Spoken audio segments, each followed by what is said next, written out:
Let's go. Today's halakha is very technical and deals with technology.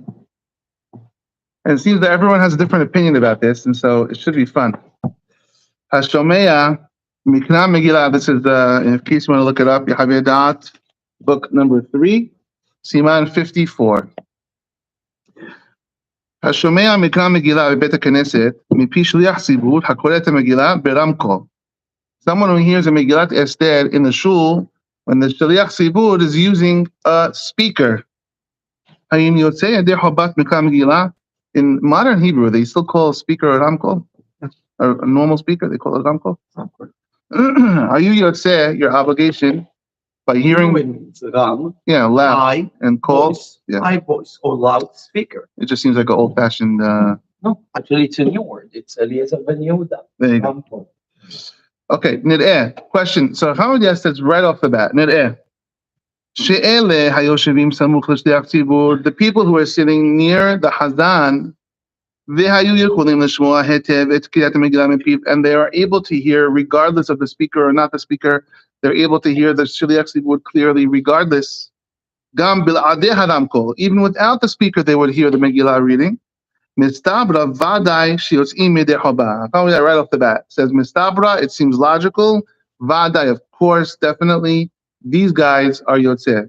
And so right off the bat, Hakam Vadia says, if you're asking me this question about a speaker, you must be talking about a really big stadium or a really big Beit Knesset, huge. But if you're talking about a Beit Knesset where everyone can hear the Hazan, regardless of the speaker or no speaker, no. Right off the bat, if you're sitting close enough that you can hear the Hazan, you're kosher.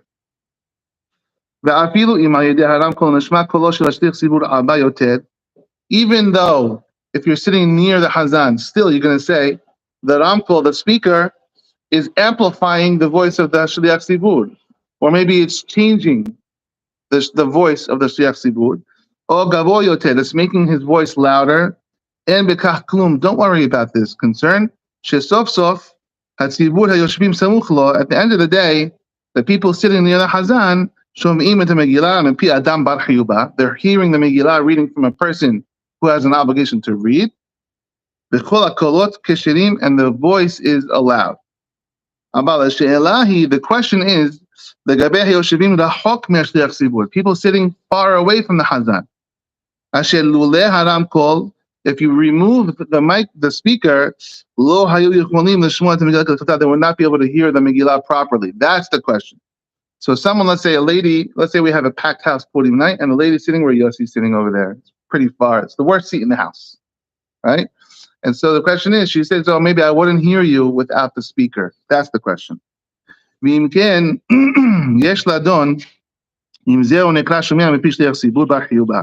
the question is, now that, let's say Yossi's sitting there on Purim, he hears it beautifully. What is he hearing? Is he hearing my voice, or is he hearing the voice of the speaker? That's the question. In the Sefer Minhat al-Azar, Dan b'mishi shomea derech hatelefon kol shofar b'Rosh Hashanah or Mikra Megillah b'Purim. Someone asked some question and said, if I hear Mikra Megillah or I hear shofar on a telephone, is it kosher? Did I fulfill my obligation? And he answered the person, it seems obvious. For sure, for shofar, not kosher. You cannot hear shofar through a telephone. I'm not sure how to pronounce that.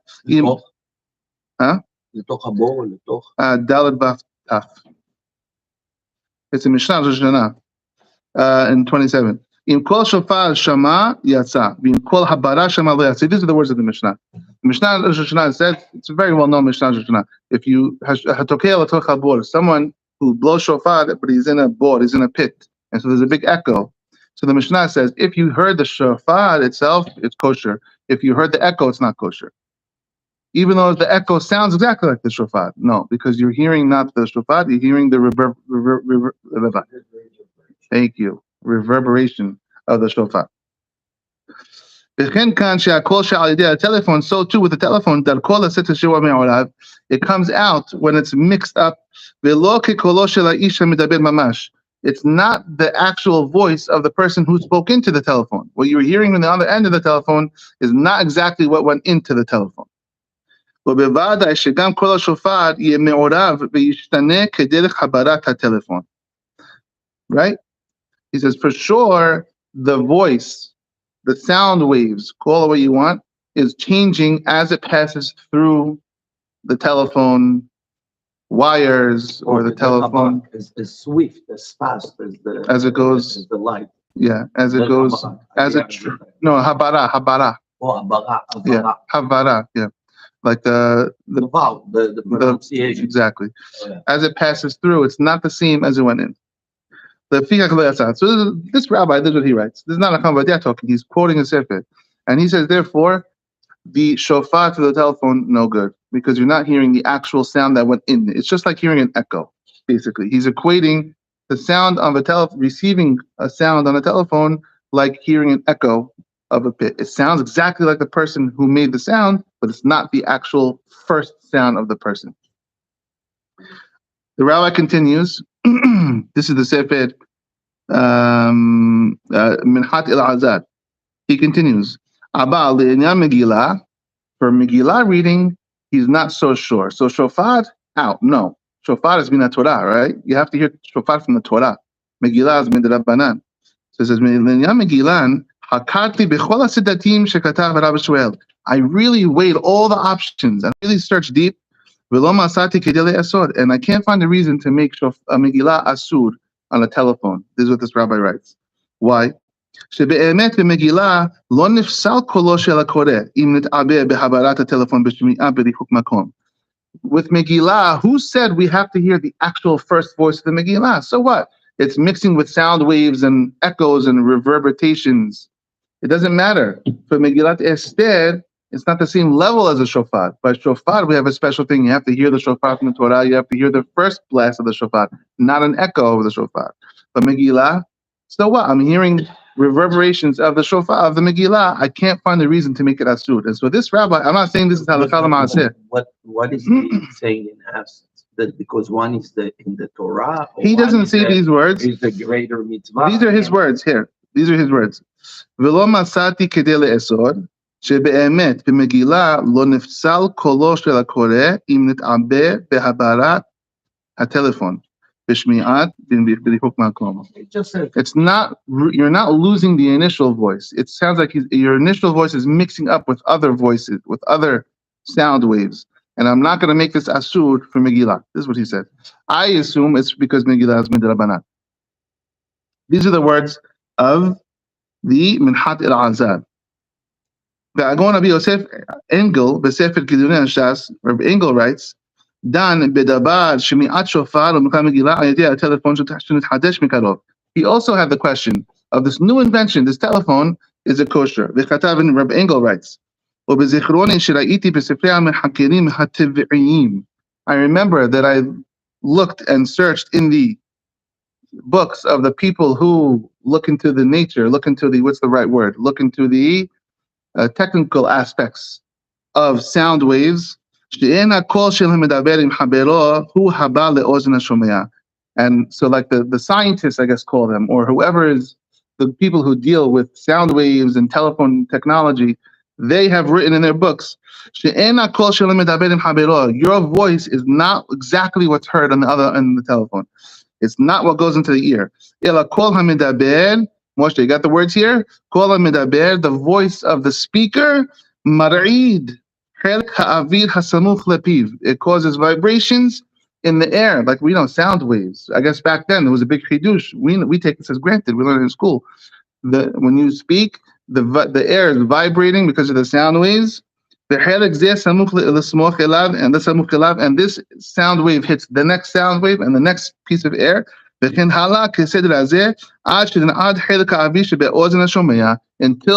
the air that's next to the ear of the person hearing it finally receives the sound. All the sounds.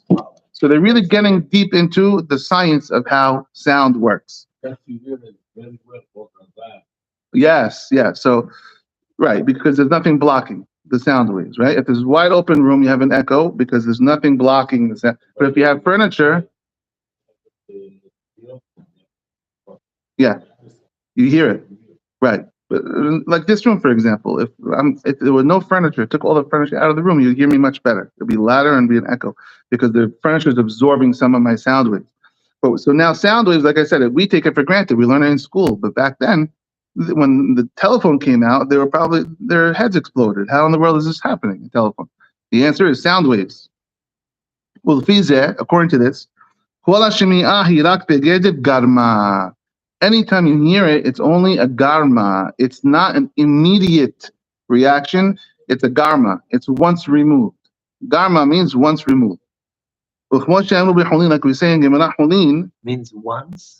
A garma in Shabbat we do this, for example. Yeah, it's a garma. It's a cause. It's a cause. Exactly. I said once removed. It's not direct. It's a garma. Yeah. Like we say in Gemara Hulin, shekoach shene garma be'almahu. What is the Gemara Hulin talking about? It's actually very interesting. Gemara, page Ted Zayin 716. Gemara Hulin is asking a question. We know that a person has to slaughter an animal. Shechita has to be by a person. It can't be by a machine. Shechita. You can't have a slaughtering machine. Yeah. And so the Gemara and Hulin asks, what if I set up a wheel with a blade on the wheel and I spin the wheel? And then when I turn it, it goes and it chops the head off of the cow. Is it a kosher slaughtering? That's a great question. And the Gemara says it is a kosher slaughtering because it's one garma. It's my force is what caused it. The Gemara says, okay, let's take it up a notch. This is Hulin. Gemara says, what if we have a water wheel? A water wheel. And so I turn the water, pour the water, that turns the wheel, and that turns the blade. Amazing. Gemara says, no, not kosher. That's already called machine. And they had the same question by machine matzah. That's the same question by machine matzah. Is machine matzah, when I push the button, is that a garma? Like this, I push one action, causes a machine to do something. If it's one garma, it's okay. But it can't be the second koach. And this is the words, by the way, the Gemara Hulin, sorry, it's not pretty, but the Gemara Hulin has another question, because when it comes to halakha, we got to go on all sides. The Gemara says, okay, God forbid, it should never happen. What about murder? What about murder? If someone has a blade on a machine, and he spins the wheel, and it shoots the blade out of the person, should he die? Should he be tried for this? Yeah, he should be guilty. It's intentional. Yeah, it's intentional. But if someone, that way. Yeah, but the question is it my action? Did I do it or did the machine do it? And so you have a gun, for example. Who killed the person? Did the person shooting the gun kill the person, or the bullet kill the person? And so obviously we all know that's murder. But the Gemara says, what about today? We don't know anything. Yeah, the Gemara says that actually, I believe the words of the Gemara, if I remember correctly, says that the wheel is just like your arrows. When you shoot an arrow, it's the same thing. We know that shooting an arrow is murder. The Gemara says, what about the water wheel also for drowning someone? God forbid. It's ugly, but what if someone puts someone there and then puts water, and then eventually the current of the water spins and drowns the person? It's like remove. And so halakha is, the Rambam talks about this in Laws of Murder. The Rambam says that it has to be a direct action in order to try them in bet din. Hashem will take care of the guy. But in order to try them in bet din, it has to be a direct action. So if a person is very creative and says, okay, I'm going to put the person here, and I'm going to turn a water wheel, which is going to turn another water wheel, and then there'll be a blade this, and the arrow shoots out, that wouldn't be, I'm saying this don't do this at home, but it seems that it wouldn't be something you can try someone in bet din for, because it's a double garma. Right, we're getting really way off here. But the Gemara suggests any other how to commit murder? No, any other punishment or any other? Would he be in violation of any other law? So Rambam, the double garma is very theoretical. The Gemara, there is a Rambam here. The Rambam laws of the tzihah. I love how the Rambam calls, by the Rambam's laws of murder, he calls it life preservation. That's what he calls. That's what he named this section. I forgot the chapter. My memory is not what it used to be. But Rambam does say that, I believe he says, please don't quote me, this is going off memory. I believe Rambam says that the Goel Adam would still be able to try after, which is the relative, can still try out to get after the guy, and he has to go to the evening clock, at least.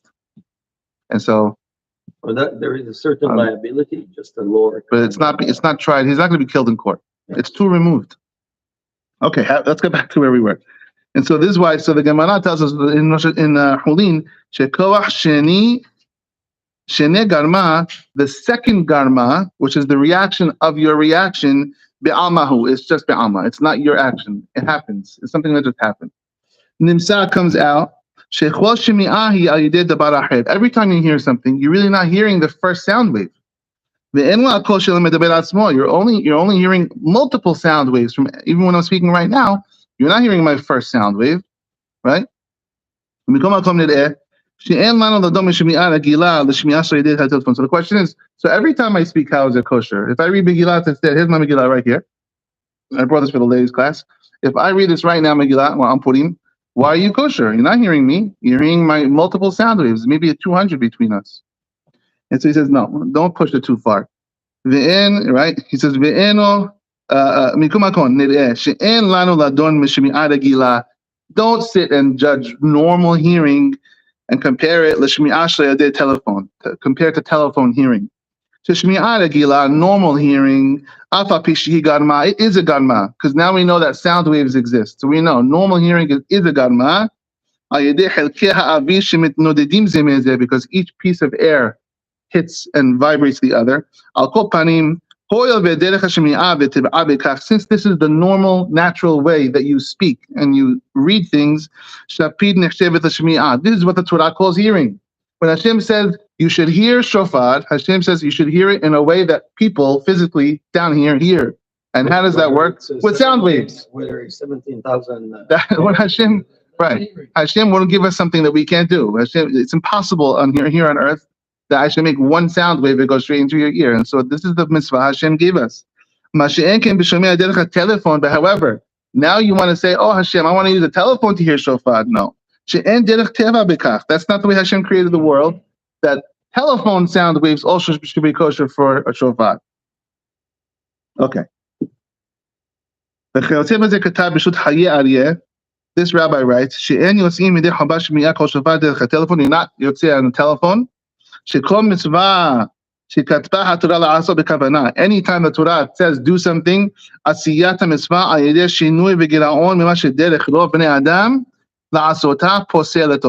you change from a normal, natural way of doing things, you have made it pasul. Same thing would be with Zoom, right? Zoom would probably be the same thing. It's a different technology. It's video waves, or I don't even know if it's waves. It's internet, but it's electronic. It's not the normal, natural way that Hashem told you to do something. And the rabbi continues, my grandfather wrote, Beshut Bar Livai, Le'inyan Misvat, Matzah Mechona, from machine matzah, like I mentioned a few minutes ago.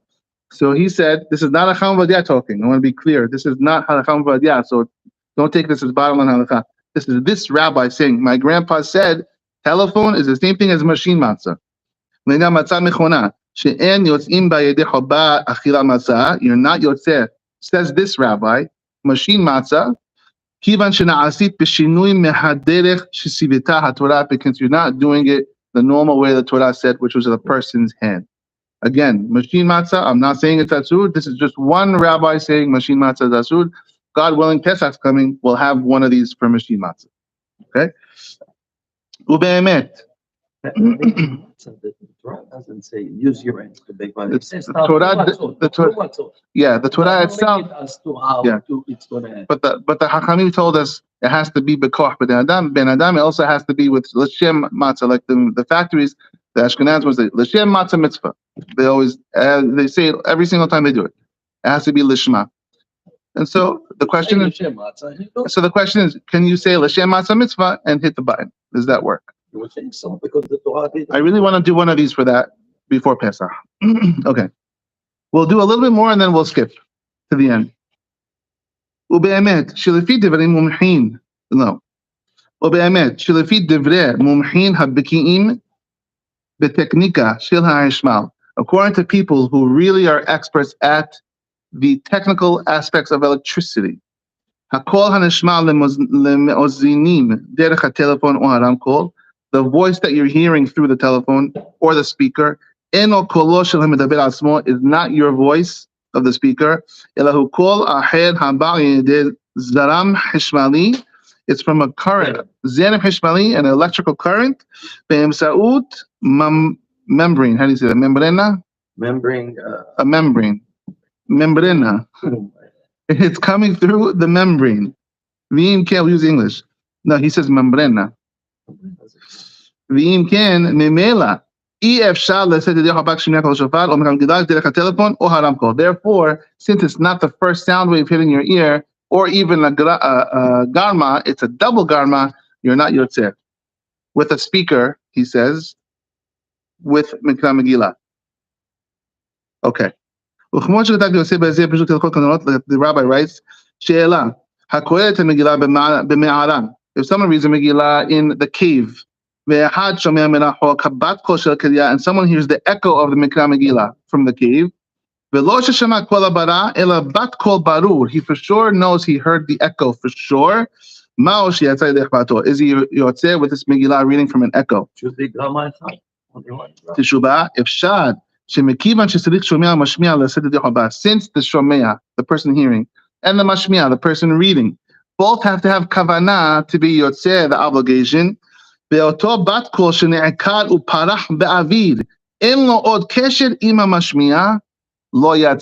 says it seems that since the echo is already removed from you, it's out there in the air, and it has nothing to do with the speech. You can't take the echo back. Once it's out there, it's out there. It can't have kavanah, the echo, to be yotzeyu. And so therefore you're missing you're hearing the voice, but you're missing the mind, the kavanah. Lo yatza. Okay, this is what this rabbi writes. And so they go back and forth. Let's do one more, and then I'll skip. He writes, שאין יוצאים מידי חובת שמיעת קול שופר או מרקם מגילה דרך הטלפון והמיקרופון והרמקול. He says you're not יוצא with all three things. משום שהקול הנשמע דרך מכשירים אלה אינם קול המדבר עצמו, because it's not the voice of the actual speaker. אלא כוח הבל פיו של המדבר. It's the breath of the person who spoke.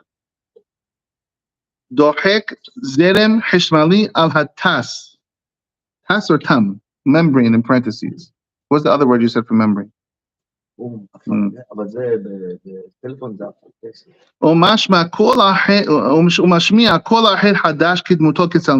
It's actually a brand new sound. It's not the first sound that the speaker said. How could you say, let's say to the Chabad, that you're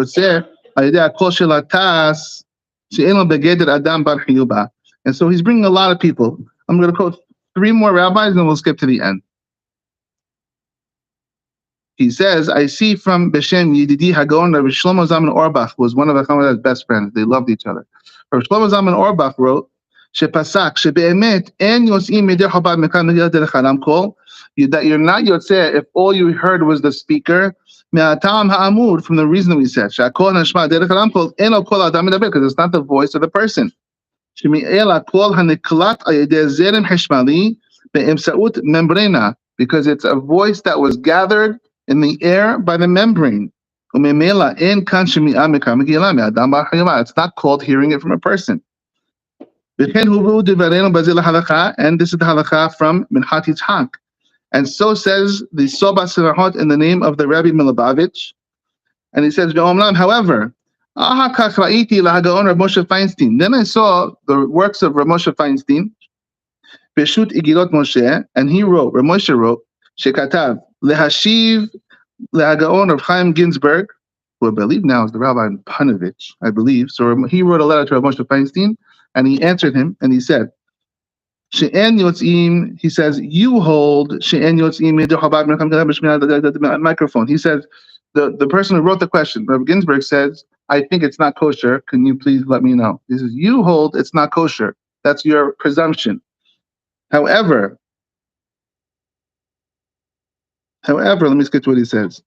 Yesh lehashebo kekolo mamash. Rav Moshe Feinstein says, I can consider it exactly like the first voice, even though it's removed. Minayin lanu etzem koach hashmi'ah hadagila echu. How do we even know how normal hearing is? It's probably the same way with sound waves. She'ulai gam hu be'ofan shenotzad eze debar be'avish shemagia le'ozno. Even in a normal hearing, it's creating sound waves. What's the difference? Rav Moshe Feinstein says, V'chen mistaber lefi divrei chachmei ha'teva.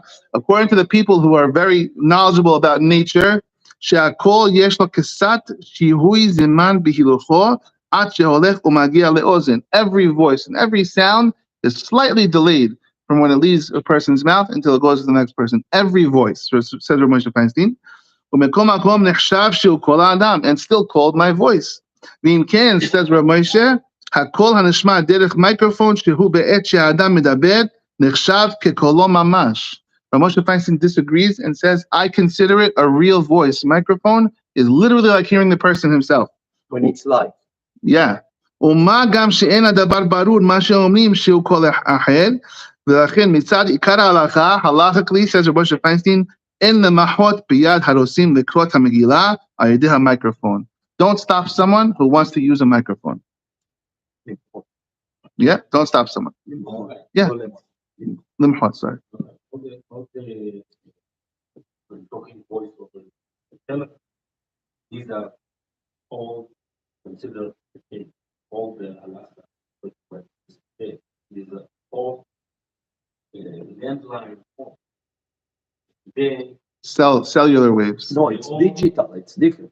they all is voice over internet. VoIP. Yeah. Voice over internet protocol. There is a delay in all of that. It's completely Yeah. So let's stick with the microphone's the same. Microphone, unless you say it's Bluetooth. I don't know if Bluetooth is different. What's wrong with two cans in the street? But the phones is a good question. I don't know about microphones the same. I don't know Bluetooth. Maybe Bluetooth changes things. I don't know. But yeah. Definitely 99% of people voice. It's VoIP. Yeah, VoIP. I used to sell that stuff. I don't know. This is above my pay grade. Kivan shehu inyan hadash, says Rav Moshe Feinstein, since this is kind of a new invention, halachically speaking, we're just dealing with this now, in the 80s, whenever he was dealing with it, 70s. He says, still, I feel that we should not protest the people. However, since it's a brand new technology, yes, I hate this one. Since it's a brand new technology, I think we should stop people from using the microphone, even though he thinks it's kosher. Why? Because Moshe is like, I don't want people to start doing all new things. So for old time's sake, please just keep things the same. Even though halachically speaking, he says it should be kosher, I'm very wary of all these brand new inventions. He's scared to do it. Ad kan talking to the This is the end of his words. Rav Moshe Feinstein. Says the Chavadia. It seems that Rav Moshe was never explained properly the technology of how it works. And he argues on Rav Moshe. And he says it shouldn't be kosher. One more thing. Last thing here, and then we'll go straight to the end. He says, V'hen ata ra'iti la'gaon Rav Shlomo Zalman Auerbach. We quoted Rav Shlomo Zalman Auerbach before. He says, now Rav Shlomo Zalman Auerbach, Bekovetz Ma'amarim, he wrote another sefer, and he touches the subject again, and he writes, שהאחת שביעד בטוב טעם ודעת שאי אפשר לשאת את חובת מגילה דרך מיקרופון, טלפון ורמקול. Since the first time Rabbi Shlomo Zalman Auerbach said it's not kosher, he writes again later, אחת שנתפס מאמר זה, after I wrote this, says Rabbi Shlomo Zalman Auerbach, נזדמן לי לדבר עם מרן הגאון בעל חזון איש. I had the opportunity to talk with the Hazon Ish, who was a genius in halakha. Yeah. ואמר לי, the Hazon Ish told me, שלדעתו, in his opinion, אין זה פשוט כל כך. It's not so simple that it should be אסור. וייתכן שמכיוון שהקול הנשמע נוצר על ידי הקורא, since at the end of the day, the voice you're hearing was caused by who? By the person who's speaking.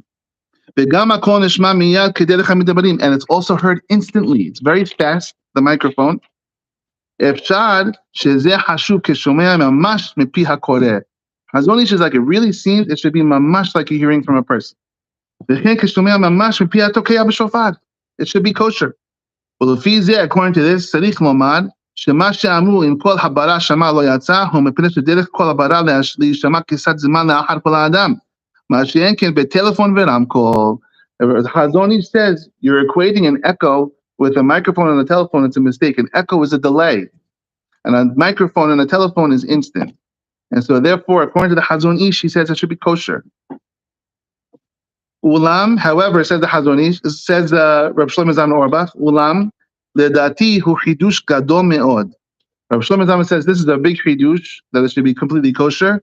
Ve'eneni mevin oto. I don't really understand what the Hazon Ish is saying. And so he's not sure what to do.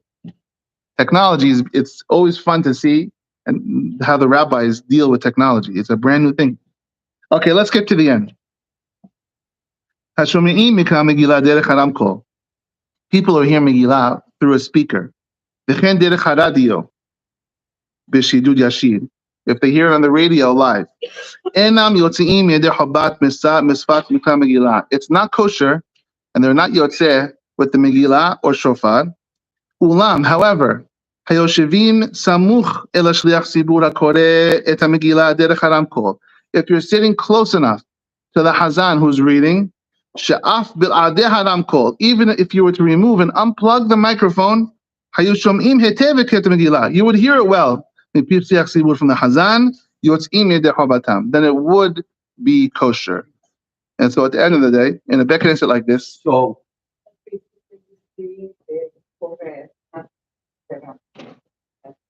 even if you're hearing the Ramkol plus the Koreh, it's kosher because it's mi'urav, we said before. As long as if you would unplug the microphone, you would still hear me. And so every single year, we use a microphone in Purim. Every single year, without fail, people come over to me right before I'm about to read. Wow, you're using a microphone, it's not kosher. And I always say the same thing. I say, listen, on Shabbat, we're an Orthodox synagogue. On Shabbat, I don't use a microphone. I never heard one complaint saying, I can't hear you. Everyone hears me on Shabbat. And so what's the difference? On Megillah, also, if you unplug, and it happened one time that the microphone unplugged, and everyone still can hear me. Not as well, but you can hear me well. I don't think in a Beit Knesset our size, I really don't think there's a seat where you wouldn't hear nicely a reading without a microphone.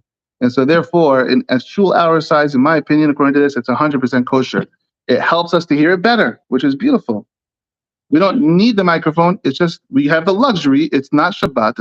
You're allowed to use the electricity on the Purim. Why not? It makes it nicer. But if this was a much bigger shul, maybe if we had tons of space and it was a big gymnasium you want to read in, or like in Israel, then you have to be careful. If there was no microphone, would I hear the guy? So basically, big stadiums, they're saying It could be a only big, relying on the mic. if you're only relying on the microphone, you're in trouble. Sit close enough that you would hear me well without the microphone. Either or. Make sense? so I understand the criteria is the ability to hear it without the microphone, if the microphone was not activated. Because in reality, once the microphone is activated and the people at the very back, let's say right there, Yeah. the microphone takes over your own. It- The speaker mixes. takes over your own voice. Sometimes it's mixes, but your voice becomes a really secondary. Yeah. It's the speaker who takes over, But think about and they it. hear the speaker. So the fact that they hear the speaker doesn't matter, because in reality, if there was no speaker, they would have heard you. They would have heard That's what Right. But if you think about it, now that we have the knowledge, so someone comes over to you and says, hey, how could they do this? Because it's going to happen. And for sure, it's going to happen.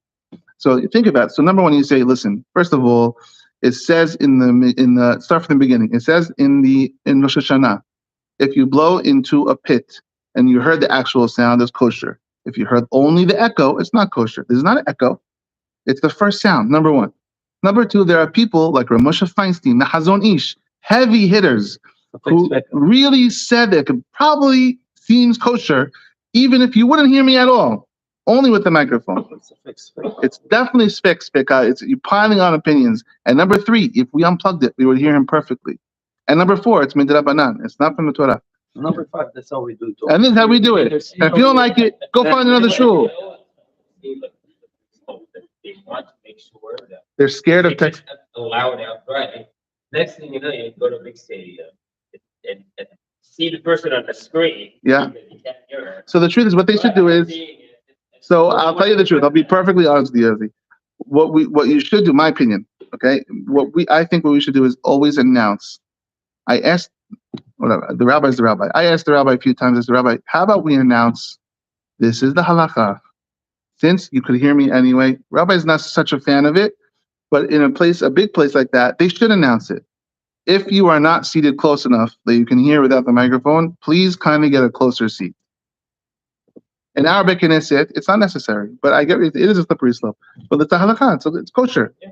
What we're doing is kosher, no problem. And so come for the Megillah reading. It should be wonderful. We have a great reader, and it's going to be loud because we're going to use a nice microphone speaker, and it's kosher. If you bring it before and we can test it. If I test it, we have one more Sunday. There's no class next week for this reason, by the way, just so we can test the microphone.